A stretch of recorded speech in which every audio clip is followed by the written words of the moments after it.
आतापर्यंत आपण बोलणारा पोपट पाहिला असेल, पण अण्णा या नावाने हाक मारणारा कोंबडा पाहिला आहे का? तो पाहायचा असेल तर चला मंडळी, दुष्काळी माण तालुक्यातील वळई गावातील तानाजी काळेल या शेतकऱ्याच्या घरी. वळईमध्ये सापडला चक्क अण्णा नावाने हाक मारणारा बोलका कोंबडा. बोलका कोंबडा बनलाय चर्चेचा विषय.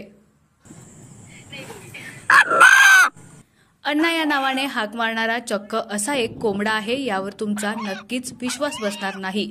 पण तानाजी काळेल यांच्या खुराड्यातील हा कोंबडा अण्णा या नावाने हाक मारतो आहे. त्यामुळे अण्णा या नावाने हाक मारणारा कोंबडा सध्या सातारा जिल्ह्यातील चर्चेचा विषय बनलाय.